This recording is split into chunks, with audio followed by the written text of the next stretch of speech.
ইতিহাস, ঐতিহ্য, প্রাচীন সংস্কৃতি, সভ্যতা, দেশি বিদেশের রাজনৈতিক, অর্থনৈতিক সহ সকল সংবাদ সংগ্রহের ধারাবাহিকতায় এই মুহূর্তে উপস্থিত আছে টাঙ্গাইল জেলার মধুপুর উপজেলার মির্জাবাড়ি বাজারে। সন্ধ্যার সময় থেকে একটানা মুষলধারে বৃষ্টি হচ্ছে। এই বৃষ্টির মধ্যে বাজারে আসা লোকজন তাদের বিক্রির উদ্দেশ্যে আনা সকল দ্রব্য সামগ্রী নিয়ে জমায়েত হয়েছে বিভিন্ন দোকান এবং দোকানের ভিতর ও বাহিরে কিংবা দোকানের ঝাঁপের নিচে, অর্থাৎ যে যেমনি পারছে বৃষ্টি থেকে নিজেকে রক্ষা করছে।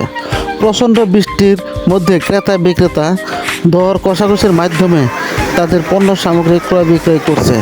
সাধারণত দেখা যায় বৃষ্টির দিনে সকল পণ্য সামগ্রী কিছুটা হলেও কম দামে বিক্রি হয়ে থাকে। সম্মানিত দর্শক, যে যেখান থেকে ভিডিওটি দেখছেন, যদি ফেসবুক থেকে দেখে থাকেন অবশ্যই ফলো দিবেন এবং ইউটিউব চ্যানেল থেকে দেখলে অবশ্যই সাবস্ক্রাইব করে রাখবেন এবং যদি ভিডিওটি ভালো লাগে অবশ্যই লাইক কমেন্ট শেয়ার করে অন্যদেরকে দেখার সুযোগ করে দিন এবং সেই সাথে আপনাদের এলাকার বাজারগুলোর যে পরিস্থিতি সেটুকু অবশ্যই কমেন্টের মাধ্যমে জানিয়ে দেবেন। যে যেখান থেকে ভিডিওটি দেখছেন অবশ্যই জানাবেন প্লিজ।